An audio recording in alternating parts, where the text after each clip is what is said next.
proceed. Let's proceed sa ating pinag-uusapan kanina, okay? Dahil natapos na akong makapamili ng aking mga snacks na dadalhin ng bata, okay? Siya lang naman talaga yung mahilig magkakain, hindi naman ako. Okay. Pero lagi lang ako may mga snacks sa table para may sigurado siyang dadalhin. Anyways, ito na nga ito yung sinasabi ko sa inyo na mas madali kapag meron kayong sarili nyong pera, na paghandaan nyo yung sarili nyong pera, okay? Kasi napakahirap, okay? Napakahirap na umasa tayo sa ating mga anak, okay? Itong mahirap napanood ko yung iba na mga magulang na nagawang umasa sa kanilang mga anak. Ngayong hindi naman nila naihanda yung buhay ng anak nila, nung kabataan nito, okay? Napakahirap nun. And then, pagdating ng panahon, ito na nga, dumating yung panahon, si magulang is hindi pa rin natuto sa buhay niya. At talagang nagpatuloy pa rin sa paggawa ng kanyang mga maling desisyon sa buhay, ng mga maraming problema sa buhay. Kaya ito, dumating ang panahon, tumanda, nagkasakit, lalong nahihirapan dahil nga hindi niya paghandaan ang buhay niya. Yun ang ayokong mangyari sa akin. Ayokong dumating ako sa ganung punto ng buhay na talagang, alam mo yun, may sakit, hindi may paggamot ang sarili, kung saan-saan na manghihingi ng pera. Tapos, ang kahirapan pa niyan is, mga anak mo, pag-aagawan, pag-iisipan ka, pag-aagawa, hindi man pag-aagawan, paghahati-hatian kung sino mag-aalaga dun sa nanay nila. Yun. Kung meron kang sarili mong pera, hindi kailangang paghati-hatian ng mga anak. Okay? Kung sino mag-aalaga dun sa nanay nila. Kaya mong mabuhay na sa'yo, mabuhay ka na sa'yo. Bumukod ka. Okay? Ako ayoko. Mas natatakot ako na tumanda na meron kang kasama sa buhay, pero yung mga kasama mo sa buhay ay isa pa nagpapahirap sa iyo. Mas mahirap yun. Sabi ko sa inyo, hindi madali yung ganong sitwasyon. Dahil, alam mo yung, may kasama ka nga sa buhay, pero isa pa rin nakaasa sa iyo. Hindi madali yun, Anin mo kasama sa buhay kung isa pa rin magpapahirap sa iyo. Ay may ginalang mag-isa na lang, 'di ba? Kaysa may kasama ka nga, isa mo pang iintindihin. Ang hirap na, ayoko ng ganun. Kayo, kung gusto niyo ng ganung buhay, bahala kayo. Pero ito masasabi ko sa inyo, talagang hindi madali. Kasi yung nakita ko dun sa post ng iba, na hindi na ihanda ng magulang ang kanyang buhay, ngayon ay isang anak lang yata yung nag-aalaga sa kanya. Kasi nga, itong si magulang, hindi niya napaghandaan yung buhay niya.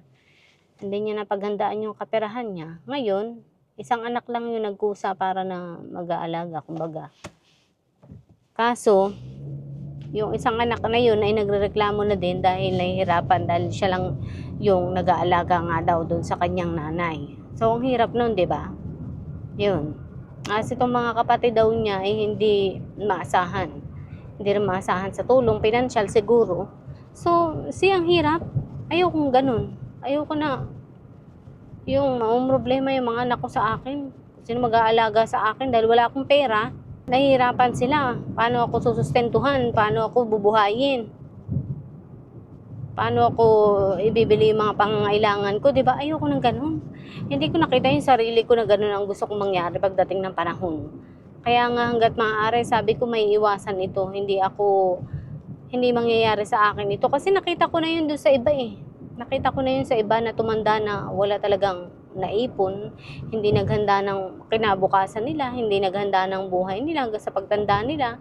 Kaya ang resulta, ayun, nahihirapan pa rin sila.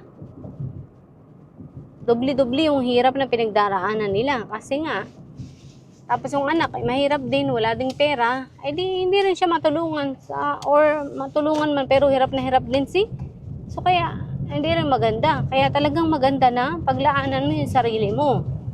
Pag-ipunan mo yung sarili mo. Paghandaan mo yung sarili mo. Lalo na ang iyong pagtanda. Paghandaan mo yan. Dahil sabi ko sa inyo, magkakaroon kayo ng options kapag napaghandaan nyo yung sarili nyong buhay, yung sarili nyong kaperahan.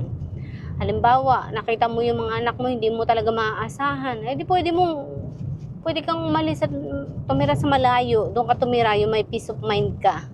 Hindi mo kailangang i-depende yung buhay mo sa kanila, yung mga desisyon mo sa kanila, kasi meron ka sarili mong desisyon. Mamumuhay ka ng sayo, magdedesisyon ka ng para sayo.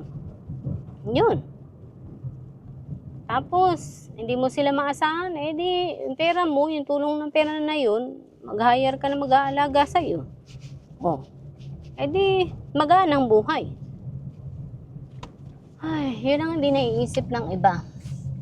Akala nila pag tumanda na tapos na, wala ka ng problema, wala ka ng intindihin, wala ka ng kagastusan. Mali. Mas marami kang magiging kagastusan pag tumanda ka na. Kasi syempre hindi ka na magtatrabaho Titigil ka na. Paano kung yun nga, tumanda ka na, may sakit. Tapos, papagamot ka. Paano mo papagamot yung sarili mo kung wala kang itabing pera, 'di ba? Sino nga aasahan mo? Sinong hihingan mo ng tulong? Yung anak mo hindi rin marunong sa buhay niya. Hindi rin nag-ipunan para sa sarili niya. Hindi rin naghanda ng para sa sarili niya. So, dalawa na kayong mahihirapan, di ba? So, kailangan maisa man sa inyo. Hanggat maaari, pareho kayo maghanda. Kaya ako yun talagang tinuturo ko sa anak ko. Nasabi ko sa kanya, maghanda rin siya ng para sa sarili niya. Hindi lang ako naghahanda ng para sa sarili ko. Maghanda rin siya para sa sarili niya. Nang sa gayon, pag nagkaroon siya ng sarili niyang pamilya, hindi rin siya mahihirapan. Naiintindihan ng anak ko yun. Kaya talagang gano'n na lang din ang pagpupursige niya na maihanda yung buhay niya. Alright, nandito na ako sa bahay.